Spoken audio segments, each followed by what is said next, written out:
ಈ ಬರಗಾಲದಲ್ಲಿ ಬರಗೆಟ್ಟು ಬರೆದ ಬರದ ಹಾಡುಗಳ ಸರಣಿಯಲ್ಲಿ 4ನೆಯದು. ಕವನದ ಶೀರ್ಷಿಕೆ ಬರಕೊಲ್ಲಲ್ ಹರಕಾಯುವನೆ.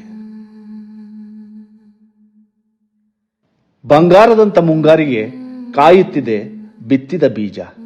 ತಿಂಗಳಾಯ್ತು ತಂಗಳಾಯ್ತು, ಮಿಸುಕಲಿಲ್ಲ, ಮಿಡಿಯಲಿಲ್ಲ, ಕುಡಿಯೊಡೆಯಲಿಲ್ಲ, ಅಳುತ್ತಿದೆ ಮುಂಗಾಣದೆ.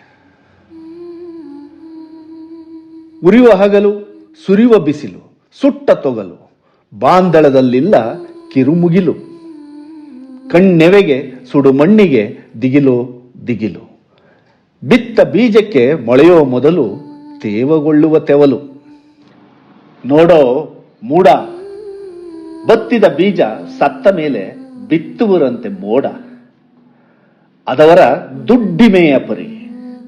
ಕಾಯದಿರು, ನೋಯದಿರು, ನಂಬದಿರು, ಅಳುವವರನ್ನಾಳುವ ಆಳ್ವರ್ಗವ. ಬರ ಅವರಿಗೆ ವರ. ಯೋಜನೆಗಳ ಮೇಲ್ ಯೋಜನೆ, ಸಮಿತಿಗಳ ನಿಯೋಜನೆ, ಕಪ್ಪೆ ಮದುವೆ, ಕತ್ತೆ ಪ್ರಸ್ತ, ಪೂಜಾರಿ ಆಗಮನ, ಹೋಮ ಹವನ. ಎಲ್ಲರಿಗೊಂದೇ ಗಮನ, ಮೇಟಿಯ ದಮನ.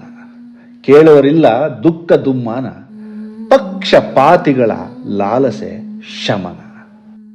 ಒತ್ತು ಕತ್ತಿನ ಮೇಲೆ ನಿರಾಸೆಯ ಮೊಗ, ಹೆಗಲ ಮೇಲೆ ಭಾರೀ ನೊಗ. ಉಣಬಡಿಸಿ ಬೀಜಕ್ಕೆ ಹನಿಯೋ ಬೆವರು, ತೊಟ್ಟಿಕ್ಕೋ ಕಣ್ಣೀರು. ನಡೆಸಿಹನು ಮೇಟಿ ಹೊಲದಲ್ಲಿ ಬೇಸ ಯೋಗ, ಬೇ ಸಾಯೋಗ.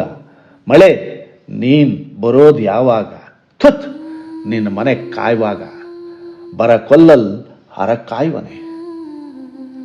ಕವನ ರಚನೆ ಎಸ್.ಎನ್. ಲಕ್ಷ್ಮೀನಾರಾಯಣ. ವಾಚನ ಎಸ್.ಎನ್. ಲಕ್ಷ್ಮೀನಾರಾಯಣ. ಧನ್ಯವಾದಗಳು.